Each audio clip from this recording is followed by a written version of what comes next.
Merhaba, ben Zeynep. Peki şimdi ne yapıyoruz podcast'imizin bu bölümüne hoş geldiniz. Hayat bazen öyle bir dönem getiriyor ki sanki her şey aynı anda değişmeye başlıyor. Bedenimiz değişiyor, kariyerimiz farklı bir yöne evriliyor, belki sona eriyor. Çocuklarımız büyüyor ve kendi hayatlarını kuruyorlar. Anne babalarımız yaş alıyor ve yıllardır bizi tanımlayan roller bir anda bize artık eskisi kadar ait değilmiş gibi hissettirebiliyor. Eğer siz de kendinizi bir dönemin kapanıp diğerinin henüz başlamadığı o belirsiz alanda sanki ayağınızın altındaki zemin kayıyormuş gibi hissediyorsanız şunu bilmenizi isterim. Yalnız değilsiniz. Bugün Amerika'dan bizlere katılan çok değerli bir konuğum var. Cardinale. Dünyanın dört bir yanındaki binlerce insana hayatın büyük geçiş dönemlerini çözülmesi gereken bir problem olarak değil, anlayışla ve güvenle yön bulunabilecek bir yolculuk olarak görmeyi öğreten öncü isimlerden biri. Yaklaşık 30 yıllık deneyimiyle Modern Elder Akademi'nin önde gelen eğitmenlerinden biri olarak insanların geliştirmesi gerektiğini söylediği çok önemli bir beceri üzerine çalışıyor. Transition Intelligence, yani geçiş zekası. Bugünkü sohbetimizde onunla birlikte hayatın bu döneminin neden bu kadar zorlayıcı hissedilebildiğini, kendi geçiş sürecimizi nasıl daha iyi anlayabileceğimizi ve Kari'nin messy middle, yani belirsiz geçiş alanı olarak tanımladığı dönemde yolumuzu nasıl daha güvenle bulabileceğimizi konuşacağız. Ayrıca küçük bir sürprizimiz var bizi dinleyenlere. Elder Akademi'nin online programlarından 2 tanesine, Eylül ve Ekim'de başlayacak olan programlara indirim kodumuzu program içinde paylaşıyor olacağız. Kulağınız bizde olsun. Kari, aramıza hoş geldin. Seni Peki Şimdi Ne Yapıyoruz podcast'inde ağırlamaktan büyük mutluluk duyuyorum. It's really a pleasure to have you together with us here. Kari, I would like to directly jump into talking about transitions. Actually, everything is happening at the same time. Sometimes this is what we're feeling. Woman is seeing many things changing at the same time in life and don't know how to cope with it. Can you please talk about transitions? What's happening here? Yes, thank you so much for inviting me, and hello to everyone. Welcome, everyone. It's a delight to be here today, and thank you so much for the invitation. So I have to say, for me, I am turning 60 next year, and I've had 4 children and raised the kids and worked in businesses and many things that modern women have had the privilege to do. And I have many friends who stayed home with their children full time until they grew up and left the house. And some women who didn't have children and were able to pursue an executive career. And here we all are. We arrive in midlife, I find often in a similar state of kind of being a little destabilized, maybe a little depressed or a little anxious or a little overwhelmed, and maybe not sure why. When I was a young facilitator, I studied transitions, studied change with one of the original thinkers on the topic. His name is William Bridges.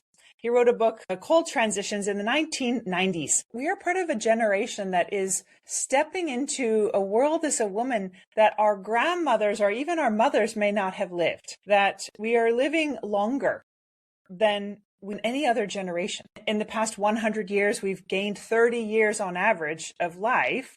So many women now are coming into their 60s, very healthy, very active, in their 50s, healthy, active, 70s, healthy, active, and ready to do something new, ready to begin a new chapter in their lives. And yet no one really prepared us for that we are prepared when we're young and we're going to school, we're going to university. They're preparing us for the workforce. So we're learning all the skills we need to go to work. And if we have children, maybe we have books to read about parenting and how to take care of our babies and when they're younger and so on. But no one provides us a handbook for how do we navigate all these changes in our identity as we are married or then divorced, or we're a parent and then they leave, or we're working and we're retired, or we're healthy and we're not, or suddenly we're becoming the parent to our parents who are aging. How do we attend to that? I call it the inner landscape. That inner experience is very powerful, and we just assume that we're supposed to just manage it on our own. And I realize that's not the case, that there are strategies to help us understand that this is in fact a life transition. that these changes are happening to us all the time. The world has more change than it ever has. And this stage of our life as women, many things are changing. And we understand how to take care of those things. We are women. We know what to do. When something needs to be done, we do it. But what we haven't learned is what's the impact on the inside? How are we changing on the inside when we're managing so many things outside? Good point there. We always have tried to solve things, to really make things happen. But now you're saying that these transitions are not problems to solve, but more to navigate. Yeah. So what does that mean, actually? This is really a shift in thinking, I think. It's a reframing. So why is it so powerful? I have a master's degree in archetypal psychology, which was sort of the most useless degree. I did everything specific I could do with it, but it was fascinating to learn about the work of Carl Jung and this broader understanding of the world and psychology. And one of the things I learned is that we really learn the best through stories and we learn through metaphors. And so, for example, many people think about a transition as following the process of a caterpillar to a chrysalis to a butterfly. And Chip Conley, who founded MEA, loves that so much. He named his podcast the Chrysalis Podcast to examine how our life feels when we're a caterpillar and we're going along. Everything is predictable and the same. And then suddenly everything shifts and it feels like we're dissolving because we are, which is what happens to that caterpillar when it goes into the chrysalis, it dissolves. And then an entirely new animal appears, which is the butterfly in its own time. And I love that metaphor and I use it often. But what I realized is that we are never going through one transition at a time. We might think we are. I needed to find a different metaphor to help us have a story of what's happening in our lives. I love being out in nature and I love hiking. So when I go hiking, I always have a big map of the trail. It has all these squiggly lines, a topographical map, which is showing you what the terrain looks like. I feel like that's sort of what our life is at any moment in time, especially as women. We're attending to many things. We'll be attending to our health, the health of our loved ones. We're attending to our mindset to make sure we're trying to stay positive. We're attending to our career. We're attending to our sense of what gives us meaning in our lives to fill ourselves back up. We may be attending to loss and grief in our lives. All of those are happening at the same time. And when we have a moment to just recognize how many components of our life are active, it actually makes us feel a little better. It reminds us, oh, no wonder I have, I'm feeling like this is all too much because there's so many things happening. And once we see that, I actually find it makes us feel better. It makes us feel less overwhelmed because now we have this awareness of what's in front of us. So those 6 topics that you are referring to, the psychological, the purpose, personal, physical, loss, and profession. Let's talk about these a little and how can a woman look at these different topics and see where she is at that topic at the moment. Yeah, great.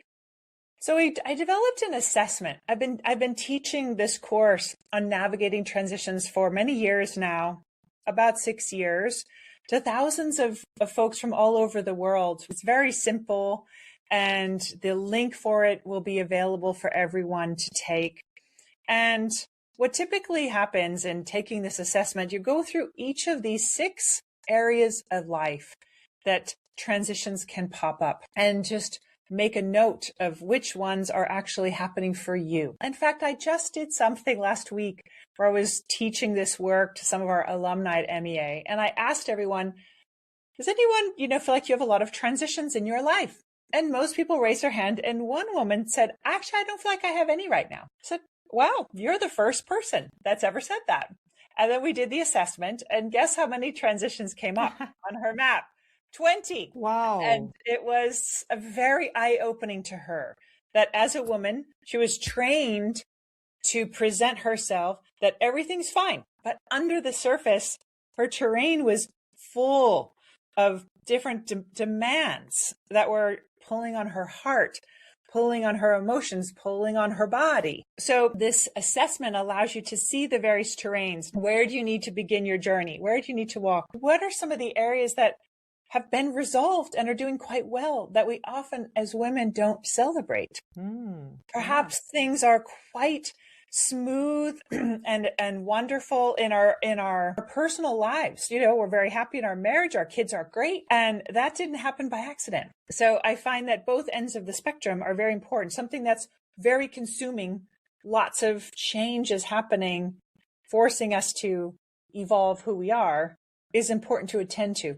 And recognizing how much we've already done and how far we've come is also important to give us that confidence to move into these other terrains. Yeah.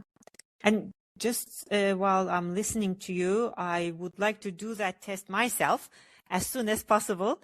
When you do the test, you feel that so many things going on in your life. And now it's time to map them out and see how to navigate between these things. So how is it going to happen? Can you just help us the next step? The beauty of studying this work, in addition to William Bridges, he helped to just recognize that whether you're going through a divorce or you're moving through a health challenge, or you're managing the death of someone you love, or your friendships are changing, or any of these types of outer changes, these transitions, they tend to move in a very similar pattern. They tend to move in predictable stages.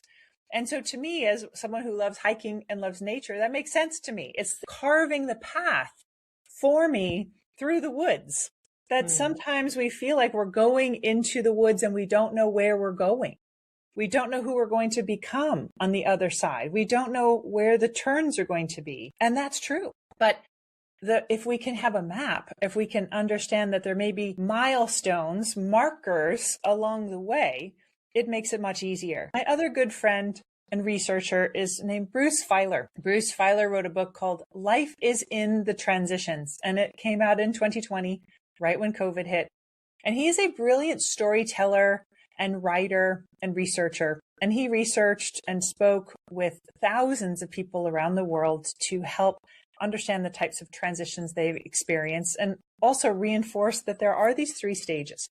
So what are they? When you have this map and you have these dark woods that you're moving through, transitions typically begin with an ending. And so the first stage of a transition is an ending. And so take a moment to think about that. An ending you've had in your life. Maybe it was the last day your children lived at home and they went off to university and you didn't have the day-to-day demands. Or maybe it was when you packed up all the things because someone you loved that you'd been caring for as a caregiver passed away. Or maybe you've moved to a new country. So an ending is the end of who you were, the end of who you were in that time of your life. And endings, of course, have a lot of emotions that come with it. There might be grief, there might be loss, there may be fear, there might be anger, there may be excitement, there could be relief. There could be all of those things at the same time. And so recognizing when we're in an ending stage of transition, to recognize all those emotions are normal and it's part of the process. And as we take a few steps moving through this ending stage, often it's who am I now? Who am I now if I'm not a mother? Who am I now if I'm not married? Who am I now if I'm not working? Is a common question we ask ourselves in an ending. And as we continue our journey asking this question, it takes us into what we call the messy middle, as you mentioned.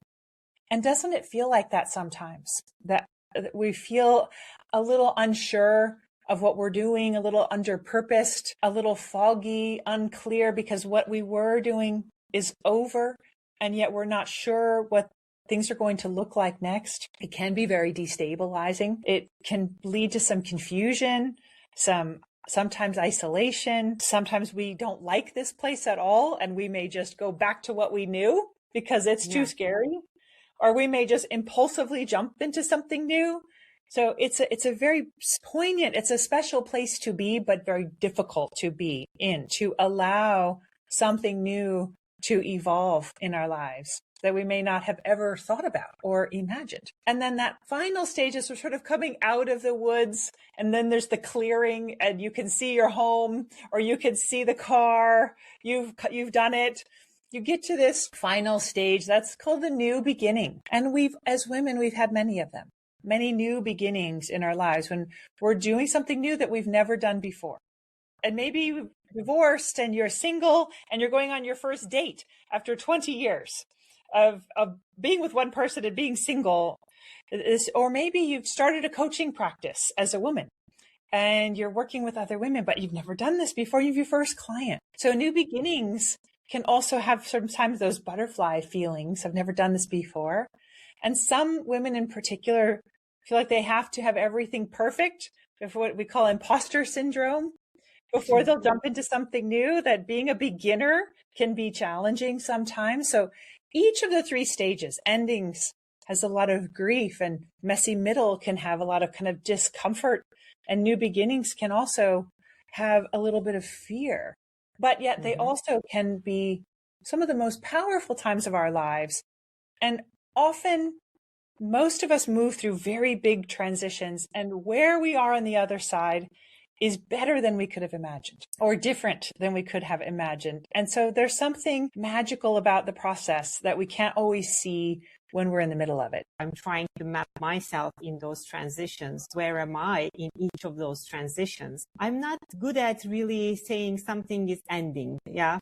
It's really resisting the ending piece. Can you talk a little bit about this resistance? How do you see it in women? First of all, we need to see the ending before we really go to the next stages. Yeah, boy, endings are hard, and sometimes it may go back to when we're young, when we're little girls, and maybe the first ending we ever experienced, what decisions we might have made at that time. I think that women in particular often are slower to move through endings than men. And some of that might be societal, and it's not always the case. But when we are about to move through an ending, endings can happen by coming at us, that we lost our job, or COVID was a massive ending for the world. It ended the world as we knew it. But there's also endings that we know we have to do for ourselves. So we know we need to leave this job, or we know we need to restructure this relationship. So when we're facing endings, there are often these little protective voices that happen in our head. I call them resistances, because we are wired as humans to keep things the same. We don't actually like change. And people around us don't usually like change because it's destabilizing. We don't know what's coming. So I find there's three particular resistances that can keep us from stepping on that path, stepping on the trail. We're standing there at the trailhead, afraid to begin. And the first resistance is our own identity. Who will I be? Who will I become if I don't have my job anymore? I've had a job my whole life. This is my friends. This is how I identify myself. This is all I've ever known is my career. So who would I be if I stop working? That's a common resistance. Who will I be if I'm not married anymore? So who will I be now is a common resistance that will keep us from, I'm just going to work one more year. I'm just going to stay married until some point, till the kids get older. And then it'll be easier to take on this new role. And the second resistance is, in fact, our partner and our family. What will they think? What will they think if I take this big step? If I stop working, what will my partner say? Because I'm the one who's making the most money. Or if I do leave this marriage, what will my kids think?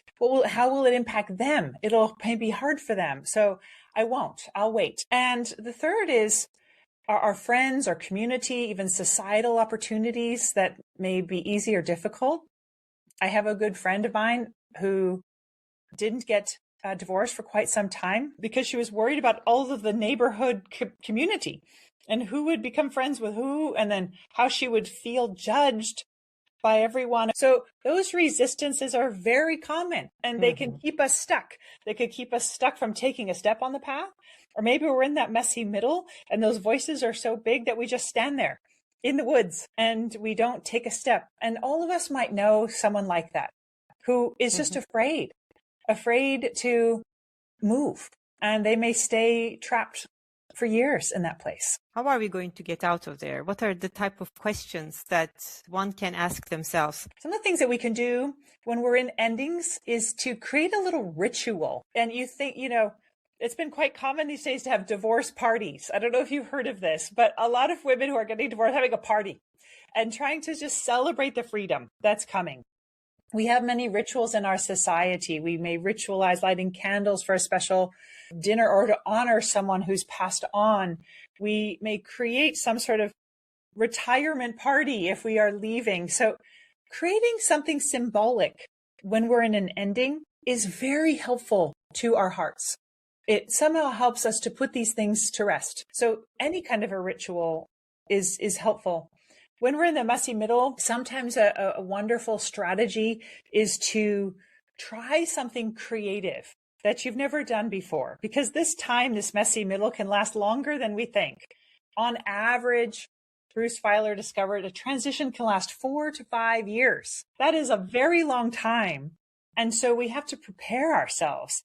So sometimes when we're not sure what's going to be happening next, picking something creative to do is a wonderful way to get some space between that big ending. Take up a new start painting, take a class in dancing, learn the guitar. Trying something new is helpful. And that also ushers us into the new beginning, is to not be afraid to be a beginner at something that doesn't have a lot of high stakes attached to it. Don't just jump into a new career and leave any money and security behind. Go slowly, pick something that you can try, ease yourself in. And the last piece that I found that is sort of the magic of transitions. There's something magical about it, that we are going through a bit of a transformation. And let's face it, as women, I'm sure most of us could never imagine that we are where we are now, that there were unexpected things that came along that turned our life in a slightly different way. And I call those moments glimmers, something sparkly. And they're little moments of synchronicity or something inside of you that just appears, maybe a dream or a moment that just clicks, a conversation with someone that awakens you. Those are little gifts, I think, from our future self. They're little moments that if we pay attention to them, they can really guide us through the woods. They can bring us out to the other side. And maybe they're things that will continue to change our lives in a very big way. And maybe they're just small things that really help to make this journey easier. So I think of them almost like little lightning bugs or little bright sparkles that can light the path for us and move us through to the other side. Yeah. Yes. So how do you see women showing self-compassion? If we were to take the things we say to ourselves and say them to our best friend, we wouldn't do it. We would never say those things. And, I personally found that I was moving through many transitions at the same time. And some of you listening may be in the same place. Bruce Feiler calls them a life quake, like an earthquake of our life. Or if it's in this terrain, maybe it's a storm and it's a flood and everything is turning upside down at the same time. And that was the case for me. Many years ago, I was moving through a divorce. My daughter was having a health crisis. I was having health challenges. My mother was beginning to decline with dementia. I was starting a new business that I didn't have the time to attend to because I had everything else. So I was losing money. I had to move to a new home. So on that assessment, I was off the charts. And that was a life quake. But the funny thing is, during that time, I would say to myself, what's wrong with me? Why am I not getting this done? Why don't I have this sorted out? And that's not helpful at all, but it's common. So finding compassion, I find this assessment, back again, earlier we spoke about recognizing there's a lot happening, makes it easier to be compassionate for ourselves. We are not very good at being compassionate, but if we have some data, if we have an understanding that all of this is happening, and if our friend was in the same circumstance, we would be nurturing them, bringing them food, taking them out for a walk. So bringing that into ourselves, it doesn't make the transition go faster, but it helps us to move out of that sort of fight or flight, fear-based place. Self-compassion can move us away from that and into a place of curiosity. And that actually is all we have to do. If we can just get curious, look at this. I have all of these things happening at once. Wow. Curiosity can change the brain into now looking at other solutions. All this is happening. We are problem solvers as women. Yeah. We just have to move ourselves into that state of mind that we can recognize, oh yeah, this has been going on for a long time. I'm going to take care of this right now. Oh, this is going to be a while. This process of caring for my mother is going to be many years. I need to protect my time and prepare myself for this. So I find that just compassion to curiosity leads to better decisions. And indeed, sometimes when we see all of these elements without judgment, we actually do make decisions and we can shorten the time that transition might occur. And all these emotions are normal and you're not alone. You aren't alone going through this journey. In your framework, in your programs, in navigating transitions, you also talk about how to really understand where you are at each of those transitions and how to really prioritize or maybe select how you're going to treat each of those transitions so that you're not lost anymore, but you know your plan on how to move with each of those. Your example on your own self showed this very clearly. And I would like to say here to our listeners too, that you will also get a discount code for these programs that Modern Elder Academy is giving. I think it's going to be very valuable for you once you really go through your own transition mapping and assessment. Most people find there's one of the three that they struggle with the most. So endings may be that for you, that it's very hard to end things and you want to delay or make sure everyone's okay or don't want to really face it. And so that's the personal one you struggle with. Some people really struggle with that messy middle because it takes a long time and things aren't clear. And I don't particularly like that. I tend to be impulsive and I love change to go quickly. I don't want it to take a long time. We talked about these three phases and you went through them very, very clearly and in detail. And it's the first step, which is the ending, that we need to accept that there is an ending. And then we go through the next stage, which is a bit messy. Yes, it's the messy middle, but it is an opportunity to create more. And it gives us perspectives to look around to see what can come next. And you touched upon also the glimmers. And those glimmers would also help us to see which way we would like to go. What are really the things that we love to do? We get more energy from.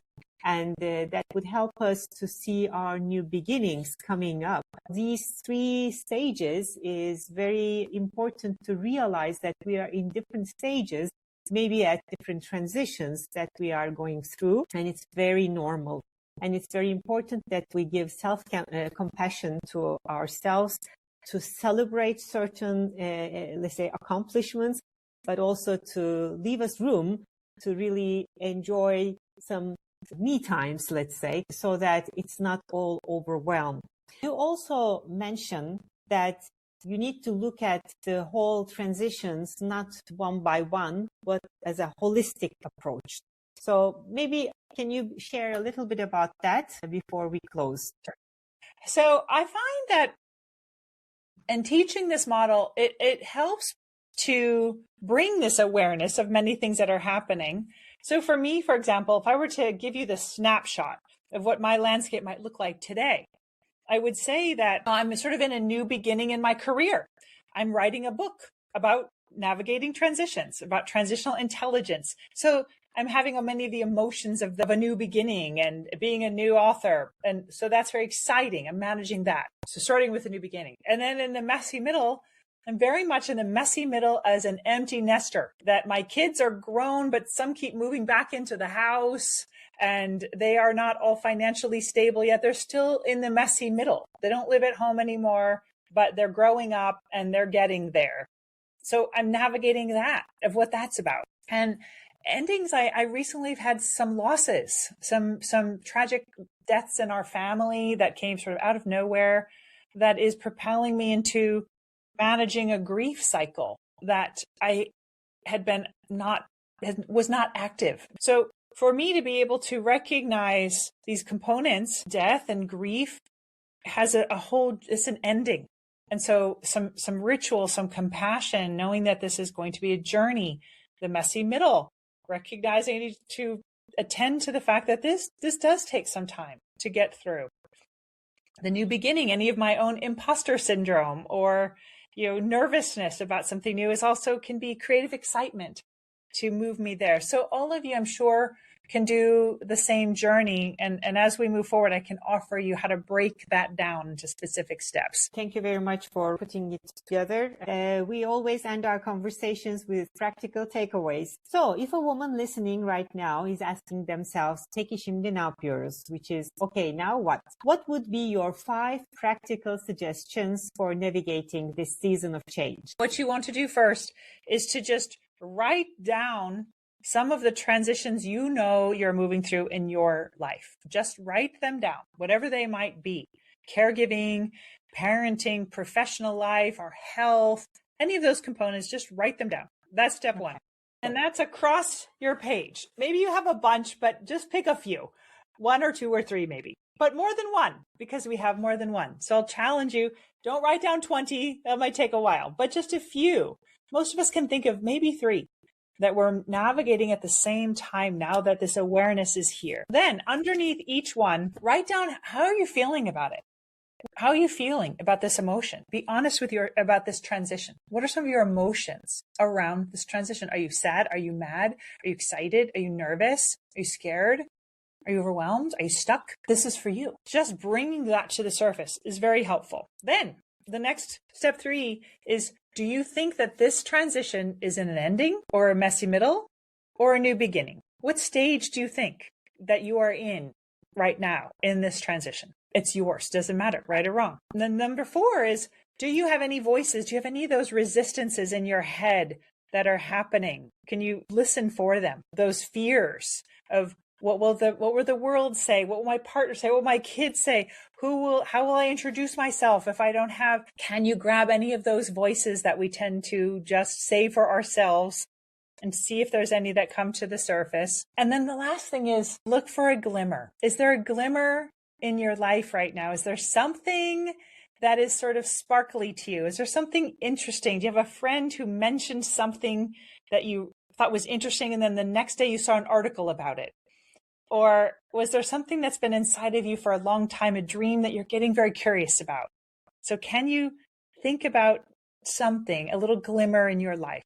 Those 5 things, I believe, will make a difference in helping you to navigate wherever you are right now. And remember, the terrain changes every day. You're never in the same river twice.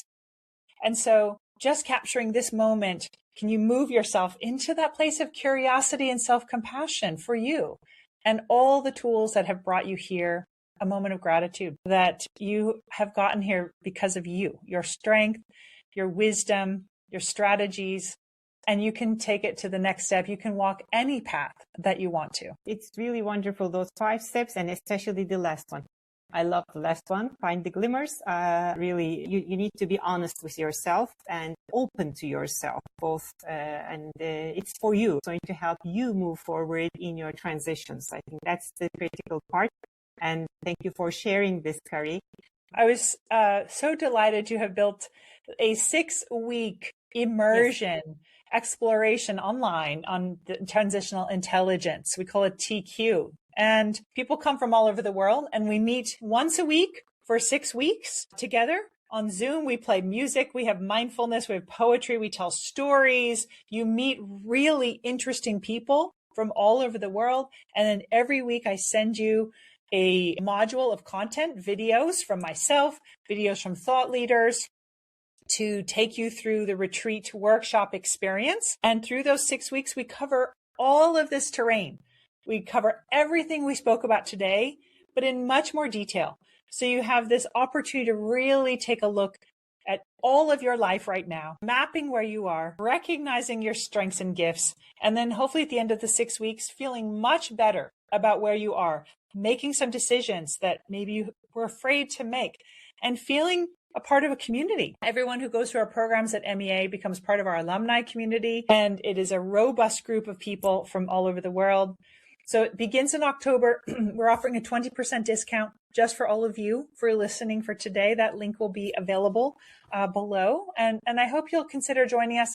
We offer a 14-day money-back guarantee. So if it's not for you, you try it out. That's fine. No questions asked. I would like you to share with us another online course that you are starting in September. I think that's also very valuable, and I think it would be very much fit with our audience. So in addition to the Navigating Transitions course and everything we spoke about today, we recognize that there's more work to be done in understanding how do we find meaning and purpose in the second half of life. That our first half of life, there was a lot of focus on external roles. My purpose was in my job. My purpose was in my role as a wife. My purpose was in my parenting role as a daughter. There was a lot of external things that we felt meaningful. And as those shift as we get older, we are forced to ask ourselves, what is meaningful to me now? And how do I cultivate a wider sense of purpose in my life? And that is a wonderful opportunity to ask those questions with a group of folks from all over the world. So we created a Cultivating Purpose 6-week online class that starts a little earlier than the Transitions course. It starts September 1st. And we go deeply into this exploration of why is purpose often so anxiety provoking? Why do we get so nervous about, am I doing the thing I'm meant to do in this world? Maybe my purpose is to grow a garden and to help the lady next door get to the doctor and attend to my love of watching a sunset on the beach more often. Those types of small things matter more than we think. So we put the two courses together as a semester. Many of us loved going back to school in September. So we've put the two courses right next to each other. So the 6 weeks of Cultivating Purpose and the 6 weeks of Navigating Transitions are available as 12 straight weeks of a program that would take you from September all the way through mid-November. And so that discount is available for any of those choices that you might choose that sounds right for you. Great. Thank you very much. So I think it's going to be a very good opportunity for our listeners, for the ones who would like to join the courses as well. This was a very valuable session, Kari. I think many people will be benefiting from what you have shared. Thank you for being here. Thank you for your time and your sharing openly about yourself and also your program with us. Thank you so much. Thank you everyone for listening. Bu bölüm ilginizi çektiyse ekranda gördüklerinize de mutlaka bir göz atın.